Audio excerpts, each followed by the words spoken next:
Olá, pessoal. Boa tarde. Bem-vindos, bem-vindas e bem-vindes a mais um Confrontarte, as nossas quartas-feiras, que tanto nos alegram e tanto nos inspiram, né?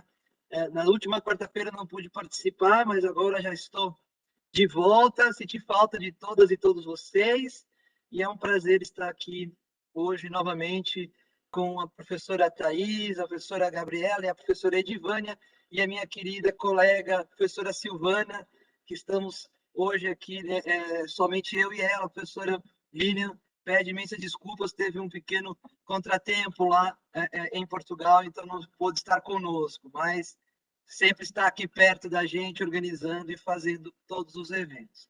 Então, sem mais delongas, eu quero agradecer a todos os que estão nos ouvindo, a todas e a todos que estão nos ouvindo, as professoras que se disponibilizaram a vir aqui hoje e explicar um pouquinho como vai se dar o nosso evento e para depois passar a palavra à professora Silvana para apresentar as nossas palestrantes de hoje, né?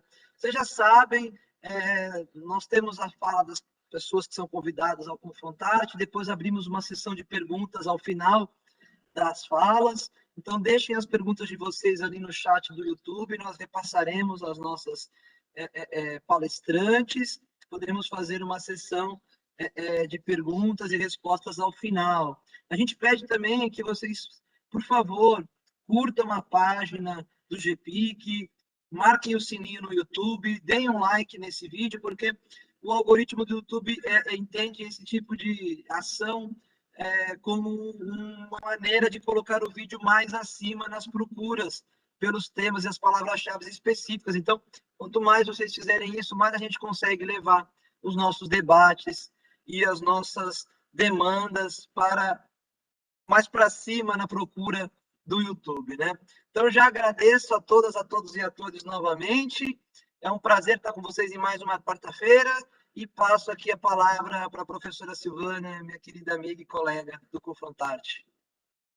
Boa tarde a todas, todas e todes. Uma honra estar aqui novamente. Professora Daniele, nossa companheira nesse projeto, a professora Daniele da UFSC, a professora Lilian Bauman, da UFRJ, e eu aqui da UFG Goiás. Então, assim, é uma honra enorme estar aqui mais uma vez com a Dani. Ela já falou que a professora Lilian não pôde estar com a gente hoje, e hoje teremos a honra de receber essas mulheres maravilhosas, Thais, professora Gabriela, professora Edivânia, com o tema Desigualdades Sociais e Vulnerabilidade, diálogos entre as negações e subjetividades.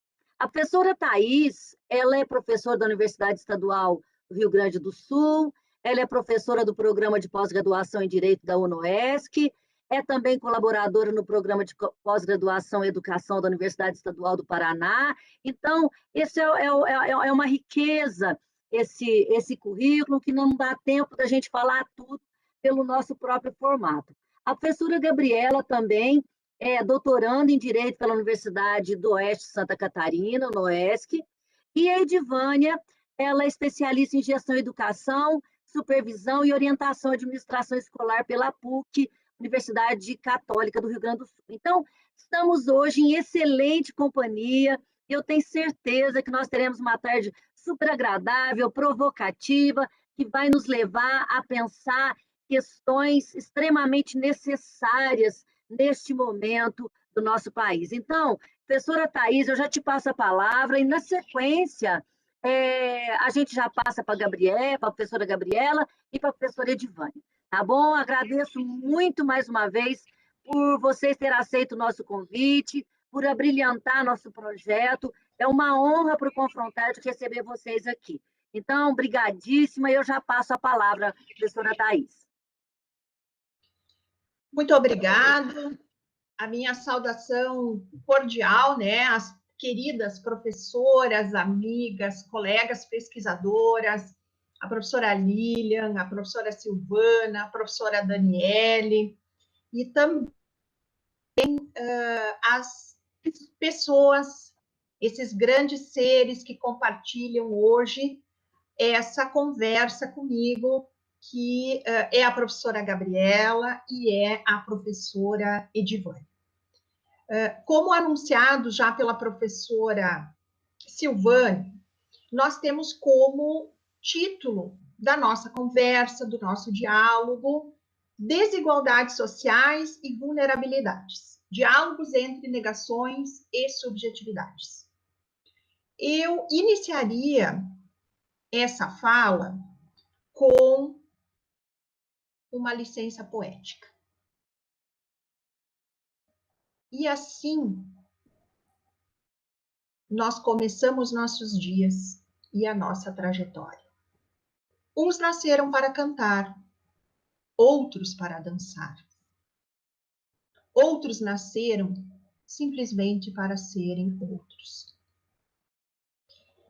Inicio minha fala com essa reflexão de Bia Couto, já que a temática que nos aproxima, eu, Gabriela, Edivânia e tantas outras mulheres do Brasil, da América Latina, converge. Convergimos pelos marcadores sociais de dominação e poder, raça, classe, gênero. Convergimos por sermos mulheres trabalhadoras.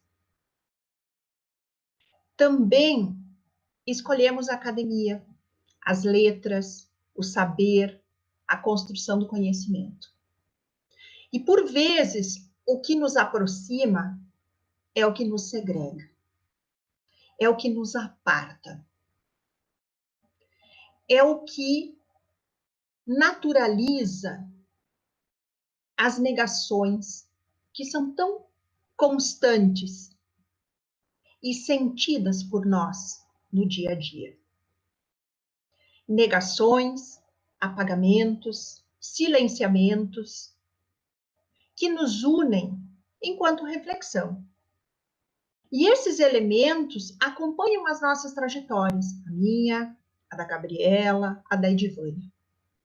Cada uma com as suas subjetividades, com as suas negações.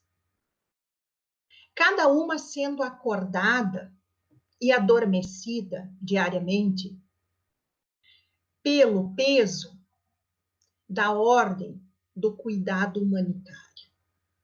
A nós, mulheres, consolidado e cristalizado por décadas, por séculos, como um tentáculo do patriarcado e do patriarcalismo. Também convergimos quando escolhemos, enquanto geoespacialidade, das nossas preocupações, das nossas reflexões, das nossas resistências, professora Silvana, recortar um mapa, uma cartografia que também nos impõe segregações, que é a geoespacialidade brasileira e da América Latina. Então, nós nos aproximamos, nós escolhemos, por vezes, contar academicamente, cientificamente, a partir da onde os nossos pés pisam. Porque os nossos pés, costumeiramente, eles são arrancados do nosso chão. Esse sistema que por séculos nos colocou na ordem do dependentismo, nos trouxe as desigualdades sociais como elemento, caracterização comum. E, por consequência, chegam-nos a todo momento as vulnerabilidades, as subalternizações e as invisibilizações. Também nos aproximam os referenciais teóricos, as epistemologias. Nós costumamos nos afiliar às epistemologias do Sul. Ou seja, canta a sua aldeia e cantarás o mundo. Então, nós temos isso em comum. E o que nos aproxima, costumeiramente, é o que nos dá força para seguir. É o que nos dá força para resistir, viver e sobreviver. E nesse momento, mais do que nunca, no momento em que temas antigos, professora Daniele, que eu imaginei que nós não precisaríamos mais pensar, dialogar ou trazer à tona a preocupação, eles batem a nossa porta. É-nos necessário, novamente, pensar o que é o Estado, a função do Estado. Não imaginei, Daniele, porque esse era um tema que, quando eu cursava a graduação, já me era apresentado quase que como vencido. E isso me fez, há poucos meses atrás, voltar àquela prateleira antiga de livros, professora Silvana, de autores como Caio Prado Júnior, Werneck Sodré, Florestan Fernandes, Capistrano de Abreu. E isso é fato. Também, Edivânia, dói-nos apontar, refletir e discutir que voltamos ao mapa da fome. A Gabriela sabe o quanto nos é pesado apresentar os alunos, os mestrandos, os doutorandos, pesquisadores, colegas, índices e estatísticas deploráveis, humanamente impossíveis de serem aceitos. Quando nós temos quase um quarto das crianças que frequentam a escola básica, e é só nesse local que elas têm acesso à água potável, é porque realmente nós precisamos ampliar, aprimorar e enfrentar com muita garra esse cenário de crueldade. Esse cenário que desestabiliza milhares e milhares de pessoas, que tomba com vidas. Esse contexto que mata, persegue, alija populações inteiras que são categorizadas como não brancas. Esses e outros elementos é o que tem tangenciado as nossas discussões.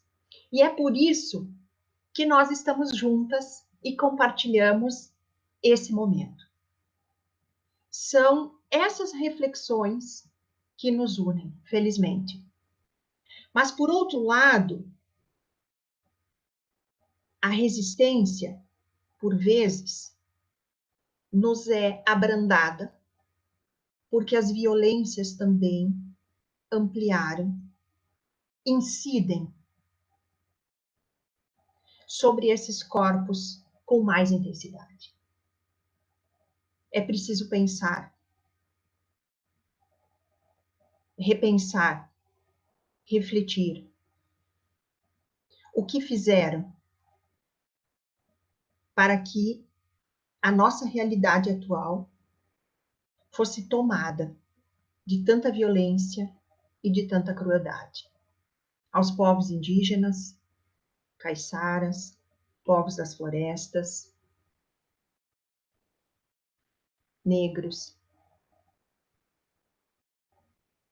mulheres, crianças e tantas outras coletividades que nesse momento necessitam a todo momento ser pensadas e refletidas. Gabriela.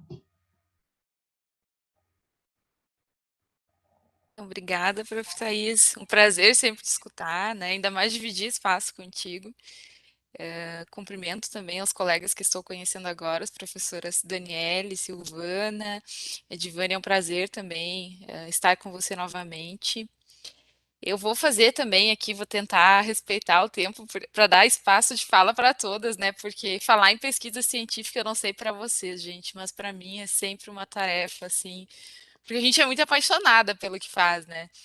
Então eu vou buscar ser sucinta e conseguir, assim, se eu conseguir de algum modo, é igual eu falo para os alunos, trazer algum grau de reflexão sobre o meu objeto de pesquisa, que é direito à moradia, eu já saio feliz.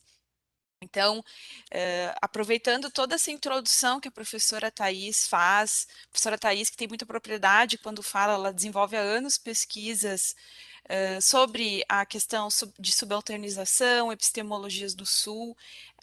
Eu mesma, eu tive contato com as teorias de epistemologia do Sul pela professora Thais, desenvolvi pesquisas nessa área porque me apaixonei realmente. Então, aproveitando aí essa introdução que a professora Thais faz, eu quero compartilhar um pouquinho com vocês, pessoal, a minha pesquisa. Ano passado, eu tive o privilégio, a oportunidade de escrever um artigo científico sobre os impactos da pandemia no direito à moradia. Eu já pesquisava direito à moradia, mas diante da pandemia algo me incomodava, né? A professora Thais sempre deixou muito claro, eu fui aluna da professora Thais, mas para quem vocês estão escrevendo? Sobre quem vocês estão escrevendo, né? Então, para mim, a pandemia não poderia passar inerte frente ao meu objeto de pesquisa. E o meu foco de estudo sempre foram as populações em situação de vulnerabilidade, porque o direito, além de ter uma pendência histórica muito grande, né, com as populações em situação de vulnerabilidade, ainda assim eu acredito, e muitos me chamariam de utópica, que pode servir em algum grau como agente transformador, certo? Então, a gente entender esse panorama e perpetrador também, né? Porque aqui eu vou trazer como direito, na pandemia, perpetrou e aprofundou as problemáticas relacionadas à moradia, certo? Então, como falei para vocês, eu acabei desenvolvendo um artigo, foi aceito, ele já foi publicado. E eu até falei com a professora Thais, eu vou revisitar alguns dados, atualizar e trazer para que possamos debater, né, enfim, sobre essa pesquisa que eu fiz e que eu tanto gostei. Vocês podem ver que eu sou um pouquinho, eu sou mais técnica, tá? Mas prometo que eu vou passar rapidinho. Mas, em suma, pessoal, o meu tema, então, né, e é um tema que me ocupou muito, que foi objeto da minha dissertação de mestrado, é o direito à moradia. Eu verifico que, primeiro, a gente tem uma incompreensão histórica e profunda arraigada no direito sobre o que é o direito à moradia adequada. A gente confunde com a propriedade, e isso é um erro muito grotesco. As nossas políticas públicas, conforme eu vou conversar, elas são todas voltadas à financiarização da moradia, ou seja, abordar o direito à moradia desde uma perspectiva da propriedade, certo? Financiarizar e perpetuar a prática rentista, né, aplicada à moradia, e eu vejo que a gente temos que trabalhar em cima de alterar essa realidade. Eu trago, então, para quem não conhece, para se aproximar um pouco da minha temática, o que é o direito à moradia adequada? Temos aqui o comentário geral número 4 da ONU. Segurança da posse, disponibilidade de serviços, materiais, instalações e infraestrutura, economicidade. E aqui é um ponto interessante, porque o nosso déficit habitacional brasileiro está aqui. A moradia não é adequada se o seu custo ameaça ou compromete o exercício de outros direitos humanos dos ocupantes. Habitabilidade, acessibilidade, localização e adequação cultural. Eu até trago aqui as minhas principais referências bibliográficas, mas a gente já tinha um problema muito grande relacionado à moradia, né? E agora esse problema está sendo aprofundado, e o que a gente vê, basicamente, é o direito inerte frente a essa situação, e inclusive com políticas de aprofundamento dessa problemática, conforme quero trazer para vocês. Então, assim, é um direito a um bem de consumo, a moradia, né? Porque a gente confunde propriedade e moradia. E se nós vermos aqui essa classificação, a moradia vai muito além da propriedade, né, pessoal? A moradia não é propriedade, o conceito de moradia é muito mais amplo. Problemas relacionados à moradia no Brasil. Déficit habitacional e inadequação dos domicílios, certo? Acesso à moradia adequada cada vez mais distante e inacessível para grande parcela da população. A gente tem uma tendência numérica de ampliação dos déficits e as políticas públicas brasileiras são voltadas à financiarização da moradia, ou seja, à aquisição da propriedade. E quem ganha com esse tipo de política? Inclusive, há uma crítica muito grande ao Minha Casa Minha Vida, agora a gente tem a Casa Verde e Amarela, né? Porque são políticas basicamente de aquisição de propriedade e quem por detrás dessas políticas está ganhando são as empresas privadas, que constroem essas moradias por sua vez, né? E a gente sabe os grandes escândalos aí que tivemos envolvendo, né, grandes incorporadoras, construtoras, enfim. Eu trago só alguns números, pessoal, relacionados ao déficit habitacional, certo? Alguns números que me assustaram até revisitando aqui em 2021. A gente tem uma projeção de 6 milhões e 100 mil de déficit habitacional para esse ano, e o principal problema do déficit é o valor do aluguel. E vejam só, 77% das famílias que pagam aluguel têm rendimento mensal de até 6 salários mínimos, sendo que 50% são de 3 salários mínimos. Ações de despejo. A gente teve um aumento nas ações de despejo em 2021. Esses dados até são do Lab Cidade de São Paulo, porque eles lá em São Paulo, a professora Raquel Ronick desenvolve um trabalho esplêndido aí, né, nesse observatório da cidade de São Paulo, colhendo dados, e inclusive isso tem me incomodado, muito inspirado aí para a gente também desenvolver programas nesse sentido, né, com impacto social. Mas 79% em aumento de ações de despejo em 2021, relacionadas ao mesmo período do ano passado. 24% das famílias que recebem renda de aluguel concentram quase 60% de toda a renda de aluguel que circula no país. Certo? Alguns dados. E temos uma projeção espantosa de um déficit habitacional de 11,9, 12 milhões de unidades até 2030. Então, vejam, as nossas políticas públicas atuais inefetivas, as que já temos, né? E agora a tendência é um aprofundamento. Temos também uma diferença entre déficit e inadequação para fins do IBGE, para aferição de problemáticas da moradia. E, em termos de inadequação, 24 milhões de domicílios, quase 25. E aqui a gente está falando de uma projeção de 70 milhões. O que é inadequação? Falta de serviço básico. 25 milhões de 70 milhões de domicílios pesquisados pelo IBGE. Certo? Também tendência de crescimento de inadequação dos domicílios urbanos. Então, a grande questão, né? Opa, só perdão aqui que eu só vou abrir aqui para passar. Questão, né, pessoal? Pandemia e os efeitos. A gente já tem essa problemática, então já é um panorama e alguns dados atualizados, mas a pandemia, né, agravou os problemas sociais, né? Então eu trago alguns dados atualizados da FGV. Nós tínhamos, então, em 2019, 23 milhões de pessoas na pobreza. Em setembro de 2020, esse número caiu para 9 milhões devido ao auxílio emergencial, foi uma queda bem brusca. Só que com o fim do auxílio emergencial, esse número aumentou para 34 milhões. Então, a gente teve aí o número de pobres, de pessoas que entraram aí nessa parcela, 3,5 vezes ampliou em aí poucos meses. Né? Então, é bem grave, né? É um impacto gravíssimo. E a gente também vai ter uma ampliação aí no índice de Gini, porque o grande problema do nosso país, né, os professores aqui estudam, é a desigualdade social, certo? Temos índices econômicos bons, mas a desigualdade social é péssima. E isso, o índice de Gini, nosso 8º lugar lá, reflete muito bem essa problemática. A renda individual média do brasileiro entre formais, desempregados e inativos está atualmente 9,4 abaixo do nível registrado no final de 2019. Na metade mais pobre da população, a perda atingiu 21%. Então, a gente teve uma perda de renda ainda da parcela mais pobre e há já pesquisas que demonstram que a parcela mais rica enriqueceu com a pandemia, né? Que seria o grande desastre que a pandemia ocasionou e que demonstra, né, o grande aprofundamento da desigualdade. Então, assim, dentro desse artigo eu só elenquei, né, alguns dos problemas de pesquisas, quais as medidas foram tomadas, eu busquei pesquisar, quais medidas foram tomadas pelo Brasil, enfim. Como estamos entre pesquisadores, trouxe um pouquinho da metodologia. Eu sempre gosto de compartilhar e socializar metodologia, porque eu, como uma pesquisadora em formação e muito aprender ainda, gosto muito de especificar, né, a minha metodologia quando eu faço a minha pesquisa. Então, o meu instrumento de coleta de dados foi bibliográfico, foi documental. Meu referencial teórico base é o urbanismo crítico, né? David Harvey, Raquel Ronick, Sennett, Richard Sennett, e alguns documentos também.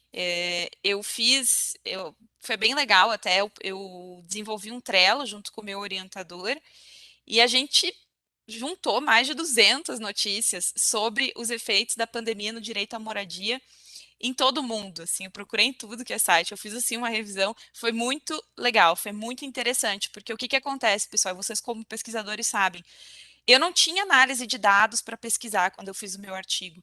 E eu sou uma pesquisadora iniciante, né, como eu destaquei. Então, eu precisava colher esses dados de alguma forma. Então, para me contextualizar, eu pesquisei muitas reportagens, muitas notícias, e isso foi muito interessante, porque até foi uma nova forma de desenvolver pesquisa científica, né? A gente vai aprendendo novas metodologias a cada pesquisa que faz. Então, alguns documentos não oficiais também que eu pesquisei, o RIC, que é a Habitat International Coalition, que para mim foi a base das recomendações, porque a gente tem uma distância muito grande entre o que foi feito pelos países e o que foi recomendado pelos movimentos sociais, e é muito interessante colocar frente a frente, porque os movimentos sociais estão em contato social direto com as pessoas que sofrem os efeitos da pandemia, e a gente sabe do distanciamento que a política e o direito têm do contexto social, né? Fórum de Reforma Urbana, ONU Habitat, CEPAL, e alguns documentos oficiais que eu também analisei, algumas normativas dos países, certo? Então, só para entender, eu parto a partir do referencial teórico que eu trouxe. E, professora Thais, por favor, faça a super elegância de dizer quando eu devo parar de falar, tá? Porque eu estou tentando aqui dar por cima, mas qualquer coisa me fala, tá? Por favor. Sei que a senhora é muito elegante, às vezes, para falar, mas por favor, né? Se sinta à vontade, a gente tem essa intimidade. Então, aqui nesse ponto, eu só trago para vocês o modo como eu estudo a moradia, e que é a partir da proposta de financiarização da moradia da professora Raquel Ronick. Então, a gente tem um modelo de Estado capturado por interesses privados, um Estado conformado por uma cultura de opressão e exclusão. A nossa inclusão dos pobres se dá via consumo. Então, e esse consumo se reflete também nas políticas públicas associadas à moradia, que desconsideram, né, o real sentido do que significa o direito à moradia adequada. E a gente tem por detrás disso toda uma crítica, né, pessoal, à própria construção do que são direitos sociais, né? A gente ainda está no âmbito jurídico discutindo se os direitos sociais podem ser afirmados judicialmente ou não. Qual que é a atuação judicial, o que é ativismo, assim, discussões vazias, enquanto na prática, e politicamente enganosas, enquanto que na prática a gente não vê os efeitos concretos, né, da efetivação desses direitos. Então, isso é uma coisa que me incomoda muito, que é objeto das minhas pesquisas. Então, em que pese a elevação do status de moradia a um direito fundamental social, o encontro desse direito com os interesses econômicos retira sua carga eficacial de direito fundamental e relega-o somente à propositura de projetos políticos de aquisição da propriedade, que são, no fundo, conectados a interesses econômicos do Estado e do privado, certo? E, enfim, o ramo imobiliário acaba ficando nas mãos do mercado, dando contornos ao que a gente vai denominar de financiarização da moradia. Eu gosto muito também do estudo desenvolvido por Thomas Piketty, porque nesse trecho em questão, porque ele fala que a gente está numa tendência, a nossa, se a gente olha para a nossa época atual e tenta estudar por que a nossa desigualdade existe, ele vai dizer que é por causa do aumento do capital rentista. Até tem um trecho no livro do Piketty que ele diz que a gente está voltando ao século XVIII, porque hoje a renda e o nosso capital rentista, ele é basicamente um capital de investimento imobiliário. Por isso que antes a gente falou ali que 60% das famílias concentram, né? 25% concentram 60% das rendas. Então, assim, pessoal, aqui no Brasil, tá? Eu vou. Desculpa, professora, é mais forte que eu. Mas aqui eu quero só trazer para vocês uma análise. Essa aqui são as análises finais que eu fiz, basicamente do meu estudo, e depois ali até colo, mas a gente teve aqui no Brasil, então, uma proposta legal que regulamentava as perspectivas privadas no geral.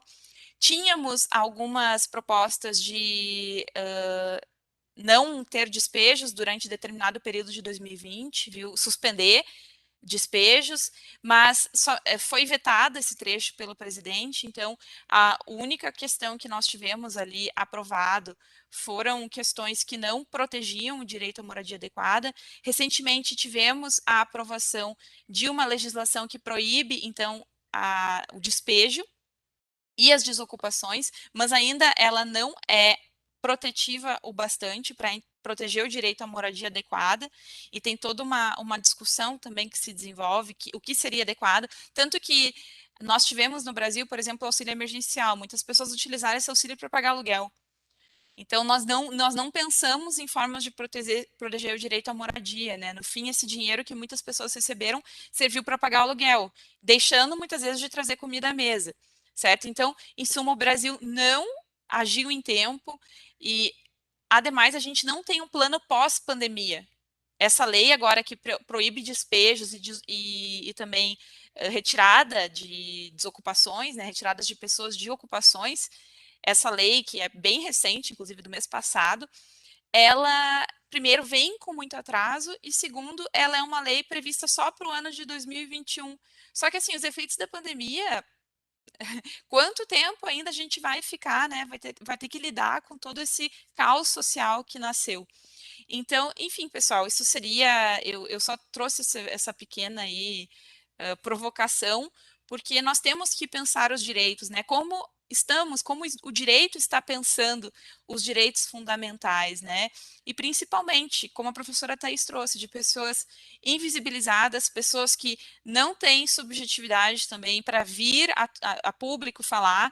Eu trouxe na apresentação o caso de uma decisão do Rio Grande do Sul, onde se permitiu a desocupação de 60 famílias. Uma decisão, se a gente vai ler a linguagem, se você analisa a linguagem dessa decisão, extremamente elitista, então sem sensibilidade nenhuma, né? Então, enfim, só trouxe algumas provocações, professora Thais e demais colegas, porque realmente são temáticas que devem ser abordadas e a gente vai ter muito material daqui para frente ainda para discutir, principalmente para criticar, né? Obrigada, então, colegas, desculpa pelo exagero, certo?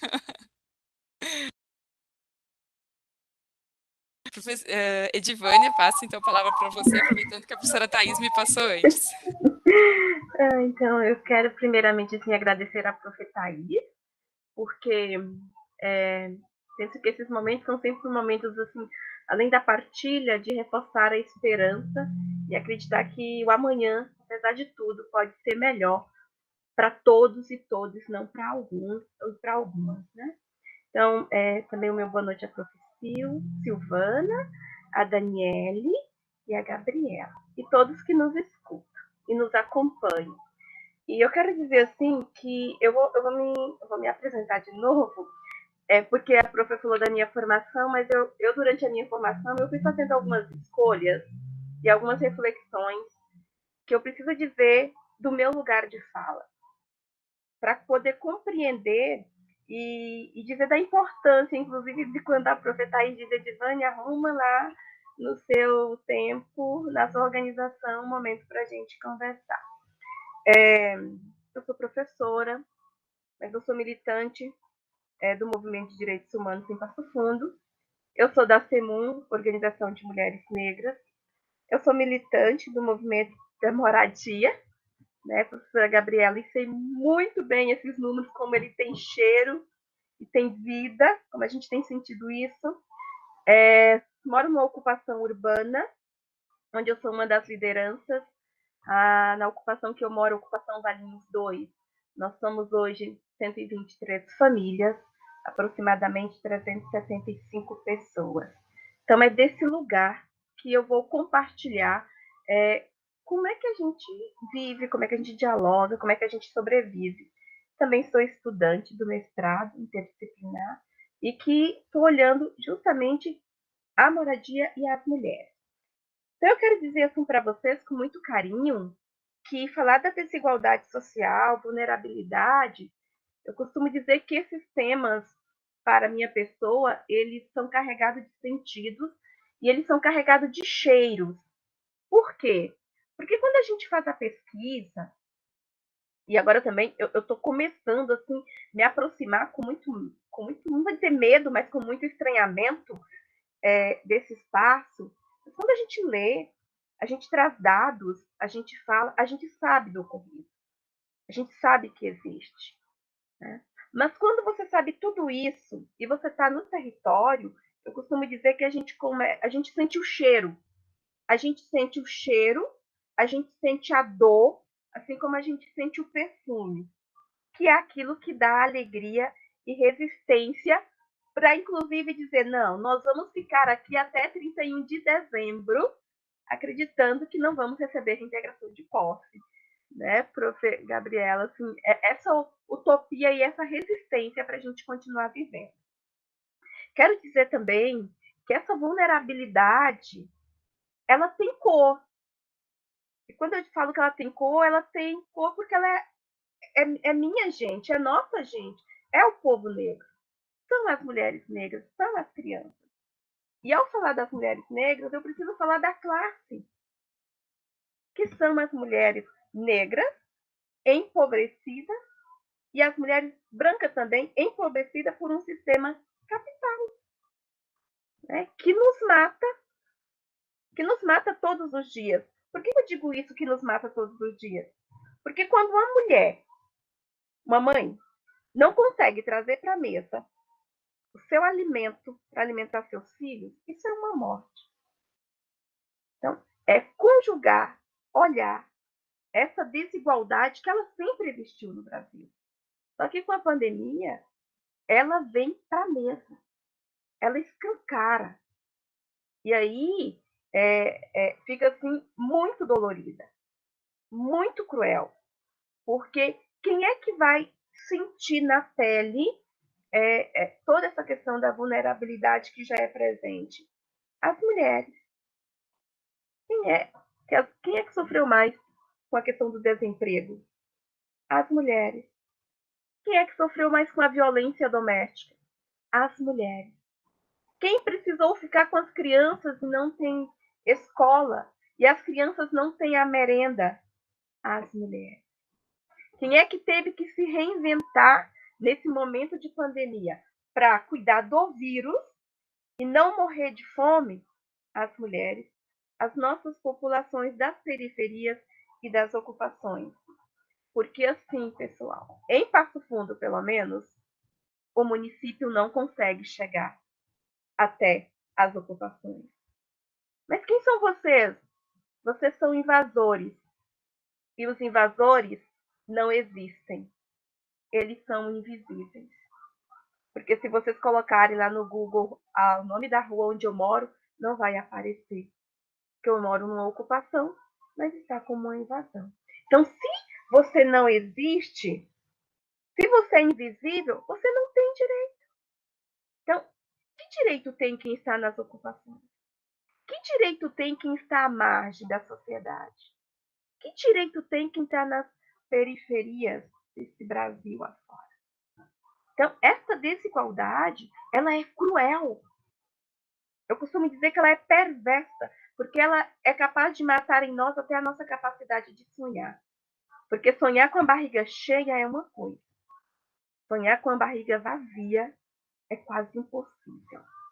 E sonhar coletivamente é necessário para a gente sobreviver neste momento. Então, essa invisibilidade cruel, perversa, ela tem ao mesmo tempo nos matado, mas eu costumo dizer que nós temos a estranha mania de ter fé na vida, de resistir e de insistir construindo utopicamente uma nova história, uma nova maneira de narrativa, uma nova maneira de ser. Por exemplo, nós aqui em Passo Fundo, nós tivemos ordem de despejo de uma ocupação. E o que nós fizemos? Nós fomos para a rua. Nós trancamos a BR. Por que nós trancamos? Porque o Estado não nos enxerga se nós ficarmos nos nossos territórios. Como nós trancamos a BR, o Estado, o município, recebeu os moradores para dialogar. Porque onde é que vocês vão colocar as pessoas? Onde é que essas pessoas vão ir? Nós já estamos num território que nos falta tudo. A nossa água é gato. A nossa luz é gato. Você só tem direito a um banho quente depois das 5 da manhã ou à meia-noite. Porque morando numa ocupação, isso é privilégio. Não é direito. Um banho, gente. Um banho. A higienização. Nós tivemos que brigar na justiça para termos bica de água nas ocupações. Que mundo é esse? Que projeto de mundo é esse que alguns têm que morrer no momento de pandemia em que a gente percebe como a Gabriela colocou, os mais ricos ficaram mais ricos e os pobres mais pobres. Quem são esses pobres? Vou repetir, esses pobres têm cor, têm gênero e eu diria tem lugar geográfico nas nossas grandes cidades, estão nas nossas periferias, resistindo para sobreviver. Com tudo isso, nós vamos nos reinventando numa perspectiva coletiva para fortalecer o grupo onde nós estamos, coletiva nos territórios e para fora, no diálogo com o município, com o Estado. Porque a gente entende que essa luta não poderia ser apenas de quem está à margem. Precisa ser de todos. Numa questão que a desigualdade é um projeto. É um projeto perverso que só alguns vão viver. Só que enquanto mulher negra que resistiu até aqui, e as minhas antepassadas,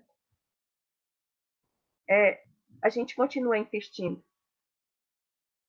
que precisamos sim de uma outra narrativa, que precisamos sim de outros sonhos, que precisamos sim denunciar que se não tem direito à moradia garantido para todos e todas é porque há uma especulação imobiliária. Tem gente ganhando em cima das costas dos trabalhadores e das trabalhadoras.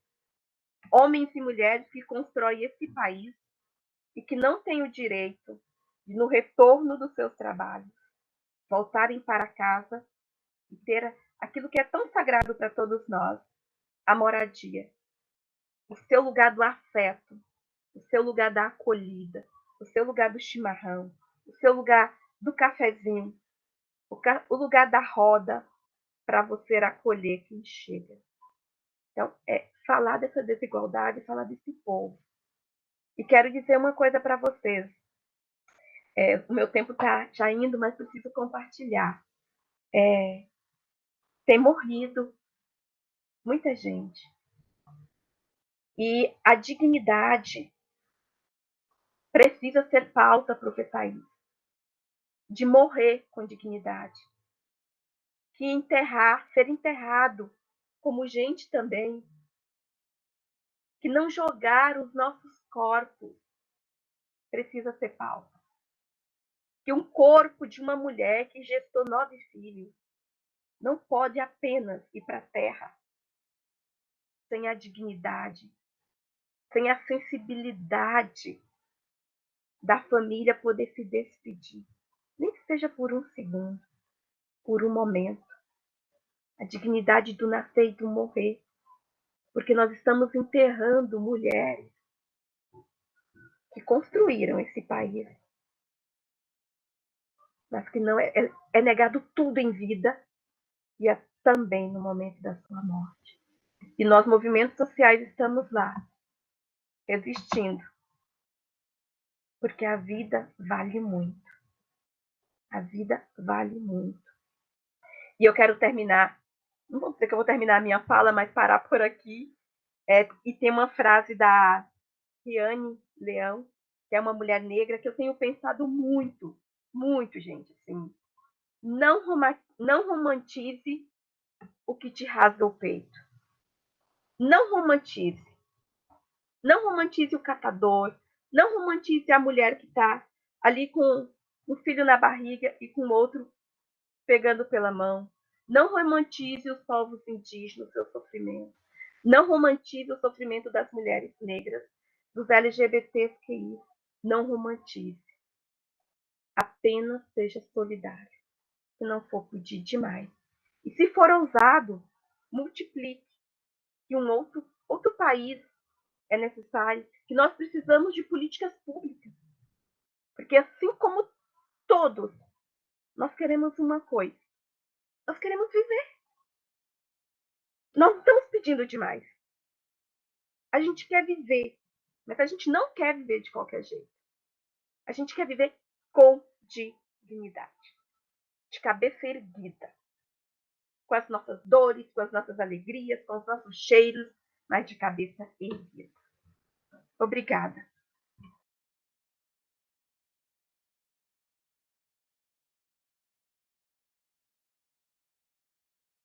Silvana, eu vou começar eu, então, hoje aqui. Você Não, fala? Desculpa, Dani, eu não ouvi direito. Eu falei que eu vou começar aqui hoje. Tá bom, tá Para bom, você. tá Primeiro, eu bom. queria agradecer a professora Thais, a professora Gabriela, a professora Edivânia, por falas tão impactantes e por trazer para nós aqui hoje no Confrontarte um tema tão, tão necessário, né?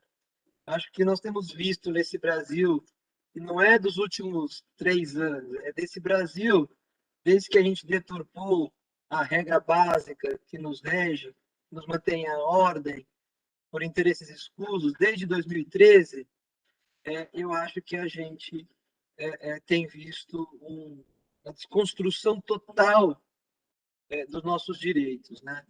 E daqueles que já tinham seus direitos muito pouco respeitados, para não dizer de nenhuma forma respeitados, viram isso piorar exponencialmente, né? Acho que a Edvânia trouxe isso bem, a Gabriela, a Thaís, mostraram claramente nesse direito mais básico, que é ter um teto, né? Para poder ter uma vida com dignidade, né?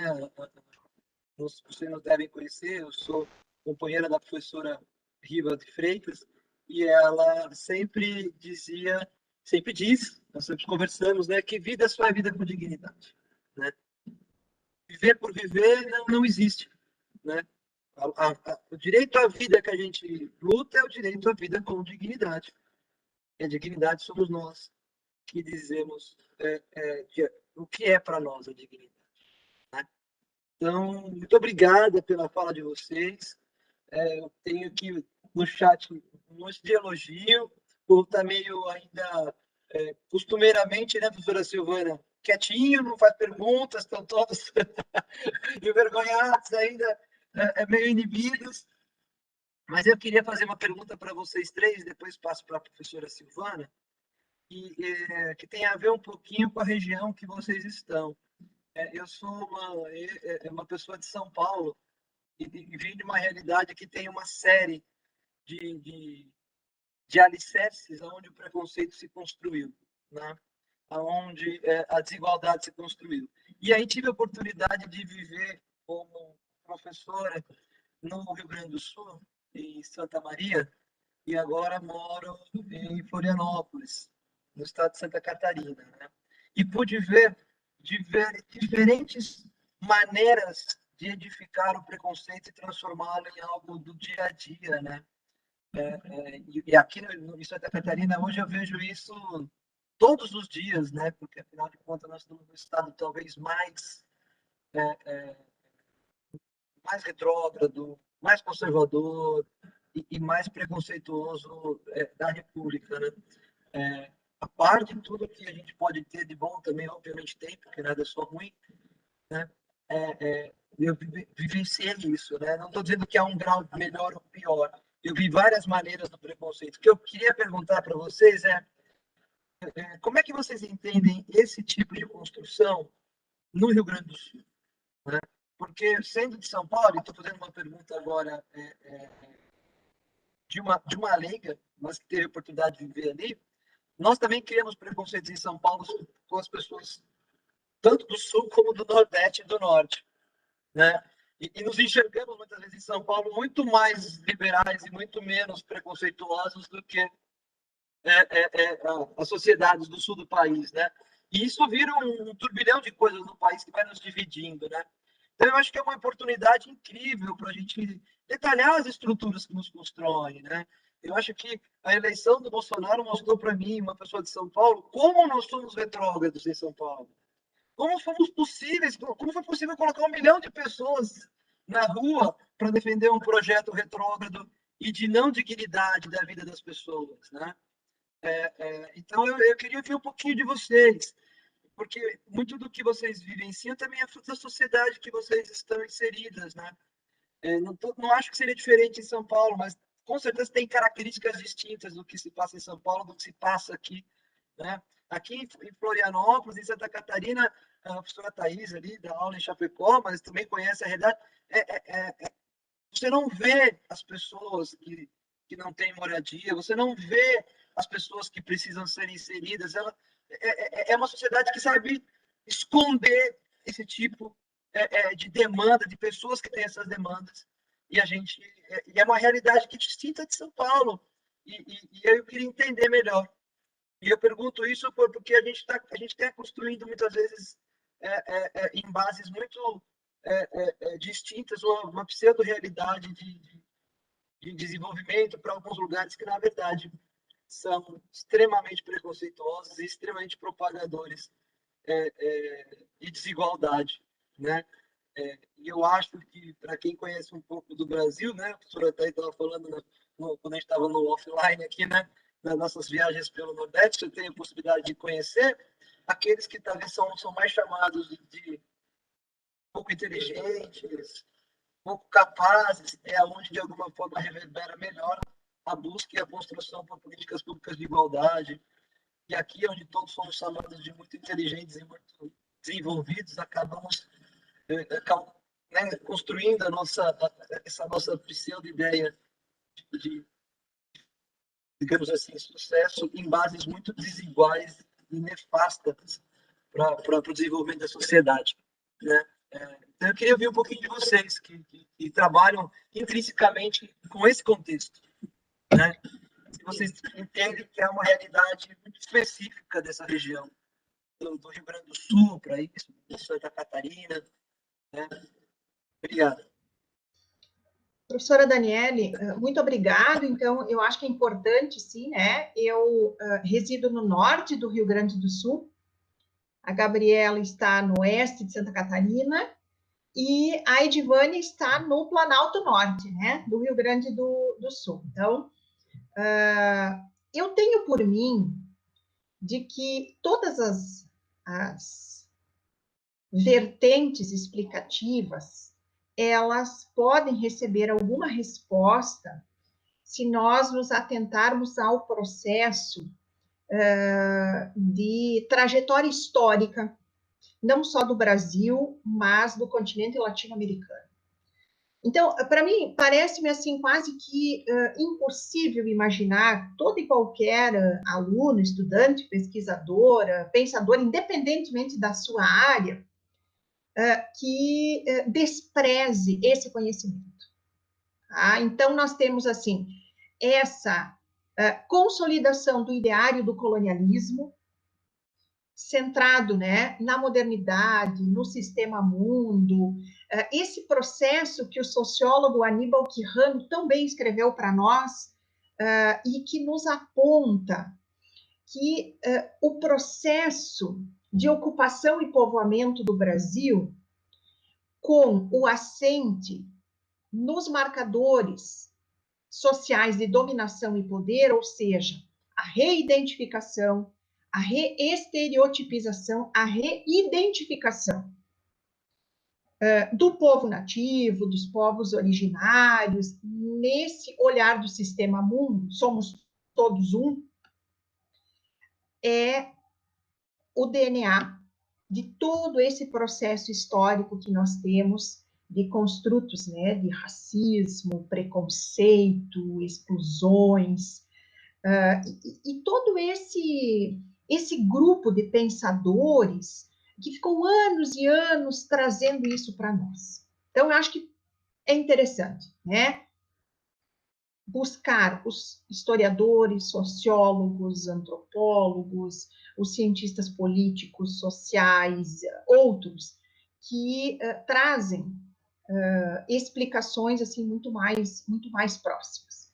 Colonialismo, das colonialidades e, claro, das identidades locais, né? País por país e depois região para região. Quando a professora Daniele fala o sul do Brasil, eu, por vezes, utilizo a terminologia Brasil meridional. Algumas coisas do sul do Brasil ainda são do século XVII, são do século XVIII, não tenho dúvidas. E esse processo também de ocupação e povoamento no século XIX e XX, que ocorreu pela vinda do proletariado europeu, que aqui recebeu um nome emblemático e bonito para alguns, professora Silvana, imigrantes, traz e reforça esse ideário da branquitude, do branqueamento. Isso não é só uma reflexão do povo das ciências humanas, porque seguido até isso eu tenho que ouvir. Isso é análise de vocês, professor. Não, isso está registrado. Se nós pegarmos os discursos, a própria Constituição Estadual dos Governos, Borges de Medeiros, Júlio de Castilhos, no Rio Grande do Sul, está claro. Nós queremos braços trabalhadores brancos ou branqueados. É só procurar em publicações ou fazer uma viagem a Porto Alegre, visitar o arquivo público histórico e você vai encontrar esses documentos, fonte primária. Então, há sim uma intencionalidade. E aí é o que a professora Gabriela e é o que a professora Edivânia falou. A crise nos direitos sociais é um projeto, sim. É um projeto. E isso, por vezes, é incompreensível para alguns ou não é aceito. Então, esses milhares de homens e mulheres que chegam, não só no sul do Brasil, mas no sudeste também, né? Italianos, alemães, poloneses, russos, lituanos, estônios, que esses, em sua maioria, estão registrados na categoria outros, né? Já denota também o quão traumático estava a situação desse reordenamento do capital na Europa, né? Ele deve ser considerado. Então, esses homens que foram enxotados da Europa pelo modelo econômico entram aqui como, primeiro, molas propulsoras do desenvolvimento. É muito comum nós nos depararmos em pórticos, hinos, nomenclaturas dos municípios, né? Livros apologéticos, né? Que adentram no imaginário como história verdadeira, né? Homens laboriosos colonizaram o Rio Grande do Sul. Ou seja, eram corpos descartados à época pelo regime econômico, por vezes político, social e cultural em outros. Então, o que nós chamamos de imigrante, ele traz consigo, sim, esse favorecimento. Nós temos inúmeros estudos, e bons estudos, né, professora Silvana, nas ciências humanas e sociais, que mostram isso. Enquanto o negro ficou por 300 anos num processo de escravização, compulsoriamente é lhe dado uma liberdade. O imigrante, ele chega com não só todas as suas necessidades garantidas, mas também, eu sempre digo, abaixo da linha do Equador, ele recebe um status que ele jamais atingiria na Europa, ser patrão. Ele recebe, não interessa se 5, 12 ou 25 hectares, Edivânia, ele recebe algo que o coloca em outra categoria econômica. Patrão, proprietário. Então, ele sai de uma condição de sem terra, de descartável, e ele chega aqui como patrão. E aí você usa todo esse imaginário de reconstrução, da modernização, da industrialização, com o branqueamento, com o esforço, né? Tem alguns manuais diários, assim, dessas memórias, que nos servem como fonte primária, é óbvio, mas é claríssimo a intencionalidade. Então, eu não tenho dúvida, sim. Tá? Nós temos que reconhecer. Por isso, eu sempre que posso aproximo essas leituras, né? Epistemologias do Sul, enfim, e a necessidade de nós também entendermos que essa historicidade, essa trajetória histórica dos países colonizados deve ser reconhecida. Deve ser reconhecida. E está aí, e nos bate a todo dia a nossa porta, né? A branquitude, o branqueamento. Felizmente, nós já temos bons autores se dedicando a essa temática. Nós fomos agraciados até há poucos dias atrás com a presença com um desses pensadores, o professor Lourenço Cardoso, né? Nos acompanhou no nosso grupo de pesquisa. Mas eu não tenho dúvidas que seria por aí, sabe, professora Daniela? E sem contar esse esforço de manter a apologia frente à figura do imigrante, esse ufanismo, essas visões apologéticas, né? Nós somos fortes, trabalhadores, poupamos muito, por isso nos demos bem, né? Cai lágrimas e tu joga lencinho.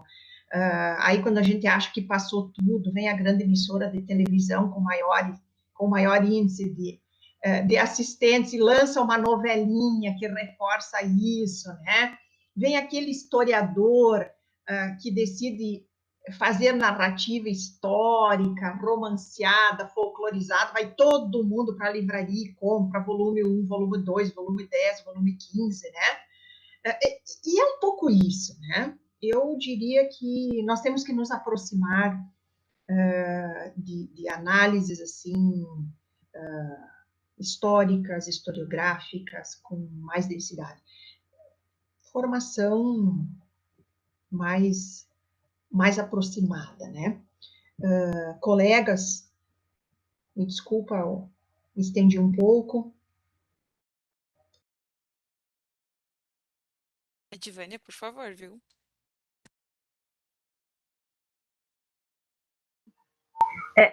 Eu quero dizer assim que eu concordo, eu também fui aluna da Prof. Thaís, viu? Então, assim, inclusive a Prof. Thaís me ajudou a abrir os olhos, assim, para enxergar outras coisas que eu não enxergava. Então, assim, gente, eu sou nordestina, sou do sul da Bahia.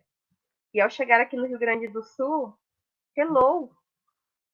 Que estado é esse? Que não é o estado que me contava lá no Nordeste. Certo? Aqui não tinha pobreza. Então, todo mundo rico. Ok, beleza. Não tinha negros. Meu Deus, não tem negro no Rio Grande do Sul. O que é uma menina negra? vou fazer no Rio Grande do Sul? Não tinha indígena. Como que não tem indígena no Rio Grande do Sul? Ok.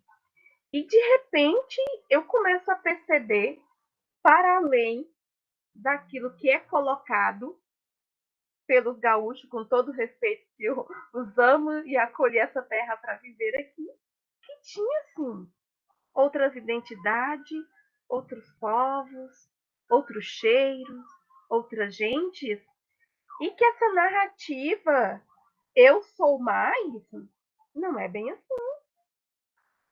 Que esse pré-conceito de que vocês lá não trabalham, vocês lá são preguiçosos, vocês gostam muito de festa. Não. Aqui outra coisa, não tem terreiros de candomblé, não tem. Não, como não?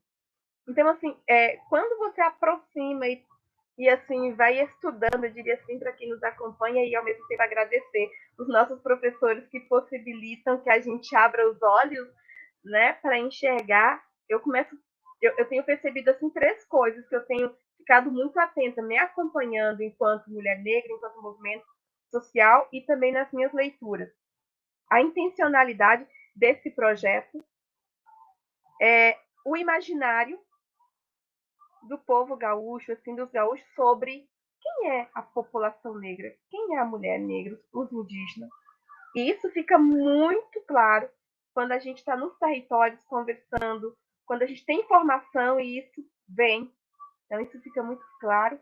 E a questão simbólica, né? O simbolismo assim que eles colocam como pontual. Assim. Então, eu diria que essas 3 coisas assim reforçam muito essa dimensão do preconceito, essa dimensão da cultura. Nós somos mais porque nós somos brancos. Então a gente não se aproxima muito de vocês. Vocês são os outros, né? Mas é importante, assim, eu diria, como a professora falou, da leitura, de perceber que esse romantismo e que essa beleza não é tudo isso, não. Tem outras questões a ser olhadas e vistas também. Só para completar, então, já fala muito bem colocada da professora Thais, que do mesmo modo foi quem trouxe para minha vida essas discussões, trouxe para a pauta e que não sairão mais com certeza. E aí, né, eu só identifico a força motora da educação, né? Então, eu vejo que o primeiro passo é essa autodesconstrução, a gente reconhecer a trajetória histórica. Eu tive uma situação muito complicada recentemente aqui em Santa Catarina, numa aula de mestrado, onde eu fui apresentar meu trabalho e eu só fiz a aluna, ela começou a se referir aos ocupantes como invasores, daí eu só fiz uma pequena correção, falei que se tu estigmatiza as pessoas, né, quando você fala assim, e começou uma briga em sala de aula, gente, eu fiquei assim apavorada. Então, eu nem sabia como agir, sabe? Porque na verdade não foi realmente para fins de acabar com o estigma, né? Não, e as pessoas com ódio. Eu acho que o que me preocupa e com certeza preocupa vocês hoje é o ódio, porque além do estigma, o ódio, as pessoas estão assim a ponto de explodirem. Então, e isso é muito triste. Então, assim, a minha primeira reação hoje, eu me solidarizo e eu digo e falo assim na minha posição de fala, mulher branca, eu me solidarizo e educadora, né? Eu me solidarizo, em primeiro lugar, eu não respondo ódio com ódio mais. Eu primeiro me solidarizo, eu entendo que essas pessoas, então, não entendem, não conhecem a trajetória histórica, não conhecem como esses preconceitos foram construídos, certo? E o que eu busco fazer hoje na minha posição, dentro da minha posição transformadora que nós temos, que como a professora Thais teve comigo, com a professora Edivânia, é realmente trazer para a aula esses debates, trazer textos, ampliar o conhecimento. Eu acho que isso é o nosso projeto, né? Mas é bem isso, assim, concordo quanto aos preconceitos. Acho que a professora Thais foi muito precisa. E, enfim, né? Estamos aí, sem desistir. Muito obrigada, meninas, pela resposta. Aprendi muito sobre o Rio Grande do Sul. Acho que as colocações de vocês foram muito enriquecedoras e nos fazem pensar para os outros estados também, embora a gente saiba de algumas particularidades regionais que o nosso país tem. Eu fiquei pensando, enquanto vocês falavam, como eu fui provocada mesmo pela fala de vocês. A Thais, ela traz a questão do mapa da fome para se pensar as desigualdades sociais e a vulnerabilidade. A Gabriela traz a questão de moradia tão profundamente. E a Edivânia, ela fecha a questão com a vulnerabilidade da cor. E aí eu fiquei aqui pensando, a partir do que vocês falaram, e a Edivânia, ela falou do cheiro da dor. E a Thais, na resposta que você deu anterior, Thais, é exatamente, eu concordo plenamente. As questões têm que ser pensadas a partir das colonialidades, né? A partir do colonialismo interno e das colonialidades que beneficiam com a exclusão, né? Elas beneficiam determinadas pessoas com a exclusão. Mas eu vou ser breve assim na minha colocação. Na verdade, não é nem muito pergunta. Na verdade, eu queria ouvir de vocês, mas porque a fala de vocês me provocou em relação à fome, à moradia e à vulnerabilidade da cor, das mulheres, das moradias enfim, dos direitos humanos. E eu fiquei pensando no cheiro, sabe, Edivânia? No cheiro do ralo, no cheiro do ralo. Então, Gabriela, quando a sua aluna ela fica nervosa, ela sai do controle, porque ela está perdendo aquilo que lhe dá conforto. Porque quando você desloca essas pessoas, quando você traz questões que essas pessoas ficam deslocadas, elas ficam agressivas, ficam odiosas, porque o cheiro do ralo foi permitido subir. Até antes um pouco do governo atual, do governo Bolsonaro, as pessoas elas escondiam um pouco este cheiro, mas agora elas estão legitimadas a soltar esse cheiro. Então, eu fiquei pensando em que medida, é isso que eu quero trazer para vocês, para a gente conversar, em que medida a pandemia foi simplesmente um mecanismo para que esse cheiro ele pudesse sair tranquilamente e que o projeto perverso de exclusão das pessoas vulneráveis fosse acentuado com tranquilidade. Então, a pandemia foi ótimo para essas pessoas, pelo menos eu penso, eu queria escutar um pouquinho de vocês sobre isso. E vou aproveitar para já fazer uma pergunta que está no chat, do Matheus Amorim. Ele fala: as desigualdades sociais sempre existiram, mas acentuaram visivelmente nesse governo. Como poderíamos alterar esse quadro e diminuir as múltiplas vulnerabilidades? Então, eu junto a pergunta do Matheus com essa minha e passo para vocês, se vocês puderem comentar. Viu? E já agradeço. Muito obrigada novamente.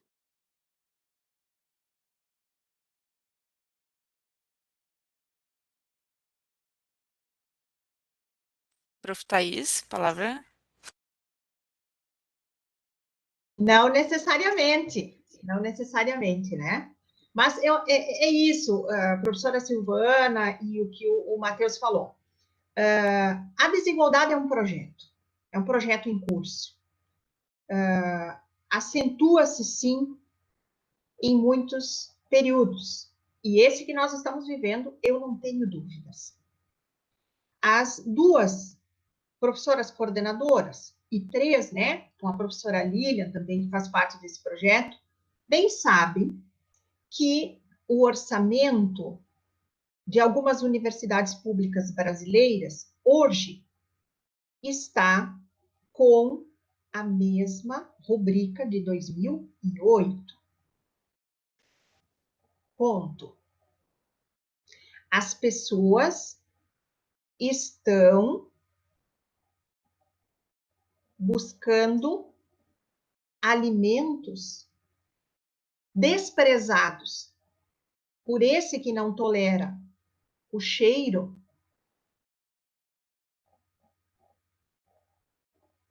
do lixo.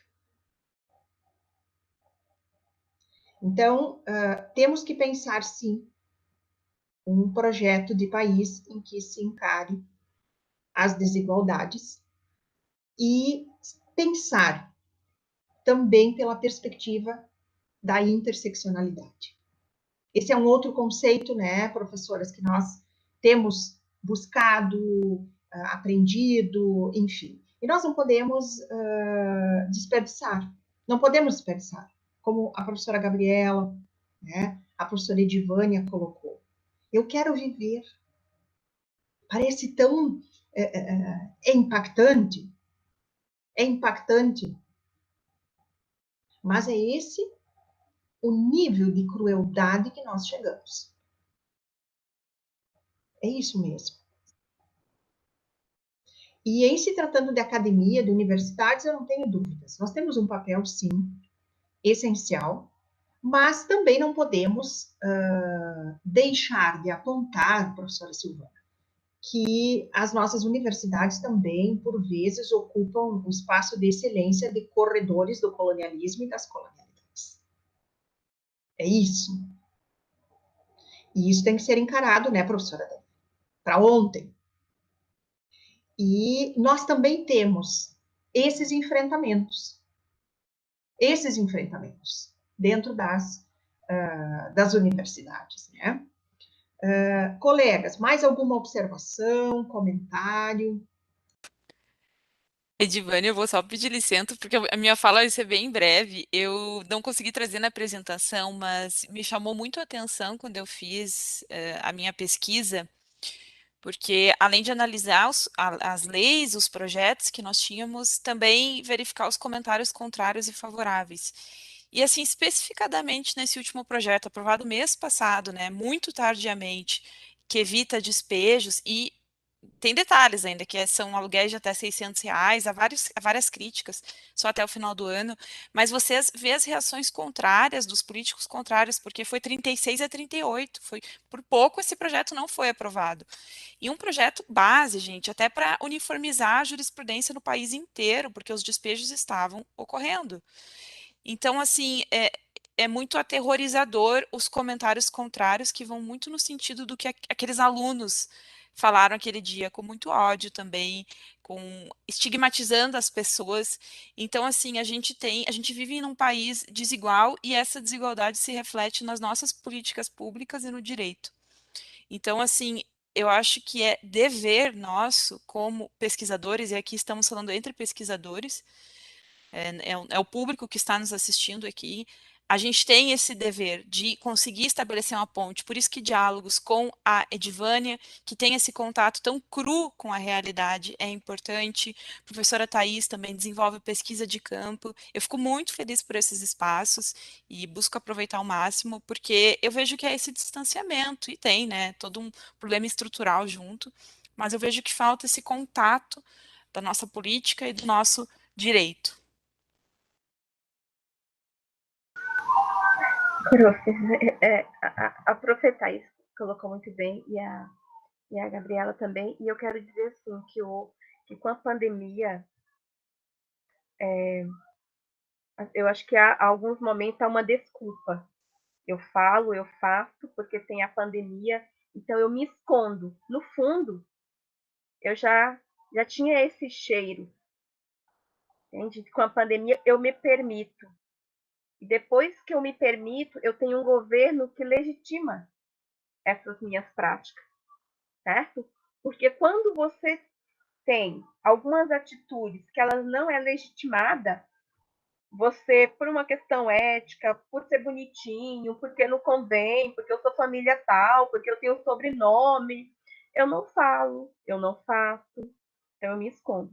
Mas quando eu estou num país onde quais são as referências?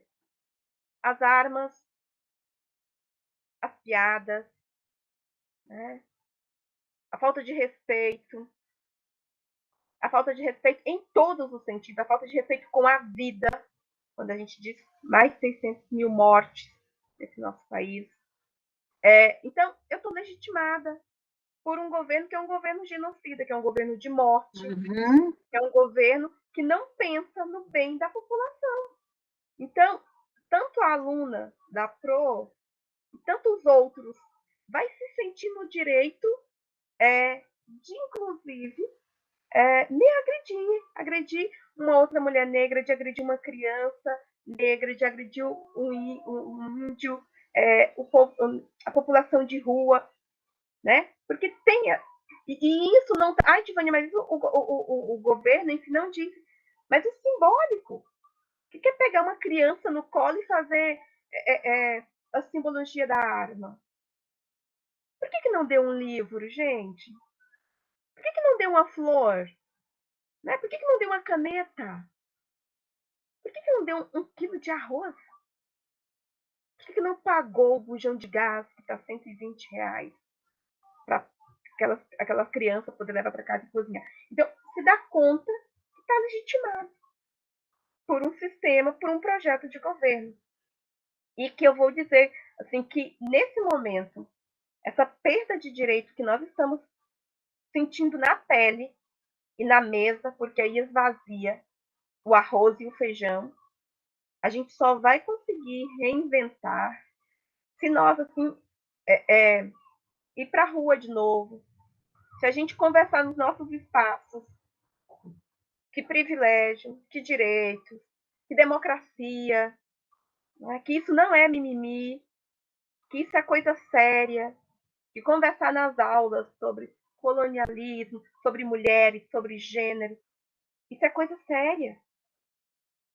É gente de quem pensa uma outra narrativa, de quem pensa um outro país, e que não fique ninguém à margem, coisa que a gente tem feito há 500 anos. Quanta gente à margem? Quantas mulheres negras, quantos homens, quantas crianças? Então, é nesse sentido que a gente precisa fazer a denúncia e, ao mesmo tempo, ter a coragem, eu digo assim, de dar a cara para bater mesmo, de dizer, não, eu respeito a sua posição, a sua escolha, mas eu não abro mão da minha.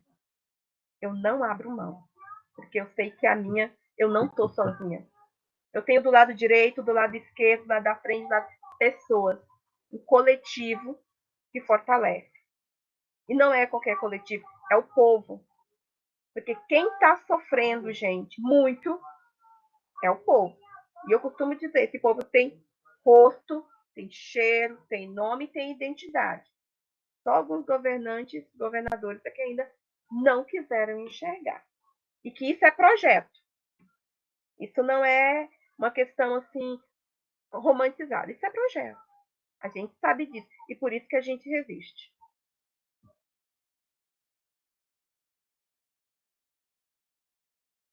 É isso, professoras, muitíssimo obrigada. Agradecemos demais a participação de vocês, essa partilha maravilhosa que nos provoca, que nos chacoalha para a gente pensar esse país, para a gente pensar as formas que a gente tem, cada um no seu lugar, no seu espaço, para desconstruí-las, para denunciá-las e para desnaturalizá-las. Então, a fala de vocês é muito importante para nós, para isso, né? Para a gente pensar que não é natural a fome, sabe? Não é natural a ausência de dignidade da pessoa e na necessidade da moradia, não é natural a vulnerabilidade ter cor.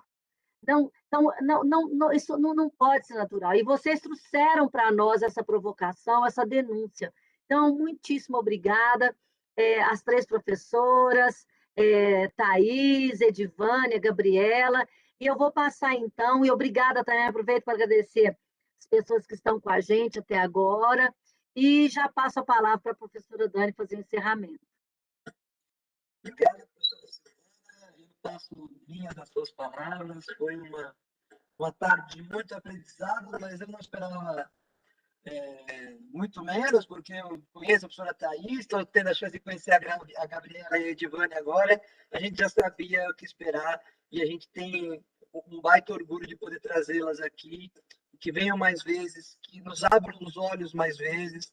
A gente, acho que a Thaís falou uma coisa muito séria, corredores de colonialismo nas universidades. A gente precisa não só falar com os nossos colegas, mas às vezes falar conosco mesmo, que acaba tendo que viver na lógica da universidade, às vezes acaba se perdendo, né? E enxergando muito pouco. Então, é uma desconstrução diária e é muito importante ouvir o que vocês falaram, ouvir e fazer parte da luta. Eu acho que é isso que a Silvana falou muito bem, né?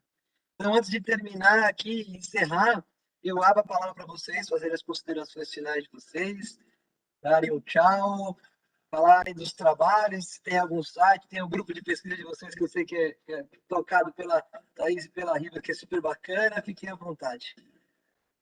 Então, o nosso agradecimento, né? Todos convidados, então, para o nosso grupo de pesquisa, nos grupos de pesquisa, né?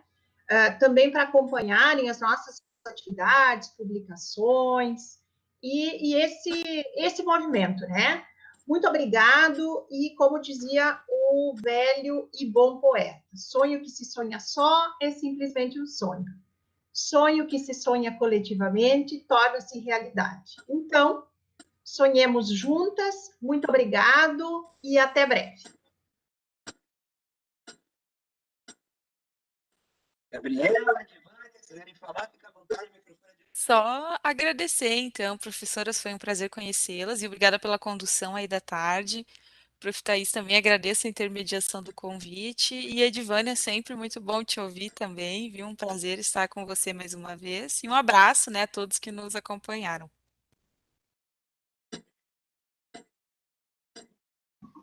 Então, também quero agradecer primeiramente a Prof. Thaís.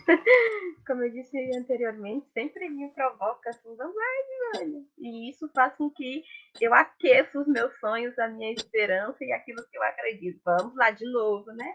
E assim a gente vai reforçando a esperança, de fato, assim, aquela esperança que não é aquela esperança de ficar parada, não. É a esperança de que amanhã sim a gente recomeça às 5 da manhã de novo. Mas a gente não recomeça sozinho nem sozinha. A gente recomeça acreditando que em cada recanto desse mundo tem uma mulher sonhando que o dia de amanhã, que o outro vai ser diferente, e por isso a gente não se cansa. A gente dá uma pausa de vez em quando, mas a gente está sempre. Então, assim, agradecer a prof. Silvana, que eu conheci agora, a prof. Daniele, a prof. Gabriela, que é a segunda vez que a gente se encontra. Obrigada, prof, agradecida de cada uma de vocês, quem nos acompanha, e que a gente tenha coragem de ser o cheiro bom, né, prof? O cheiro bom, o cheiro dos aromas, das ervas, do abraço, do carinho, do afeto, do axé, da ternura, que ódio com ódio não leva a nada. Agora, o ódio com um axé, com uma ternura, com um abraço, com um beijo, com uma acolhida, que transforma. Porque ninguém é indiferente à gentileza e ao amor. Seguimos na luta firme e forte. Seguimos, Edivânia. Obrigado, Gabriela. Pessoal, muito obrigado. Espero que vocês tenham sido tocados hoje, tanto quanto eu e a professora Silvana fomos, tenho certeza. Então, leiam lá os comentários no chat do YouTube. Vocês vão ver só agradecimentos, carinho, amor, como dizia a Edivânia, compartilhado e sonho que está sendo sonhado coletivamente. Então, obrigada. Daqui 15 dias nos vemos de novo nesse Confrontarte. Até lá, fiquem bem, usem máscara, tomem vacina. Estamos melhorando, mas ainda precisamos de muitos comportamentos que nos protejam. Tá? Fiquem bem. Tchau, tchau.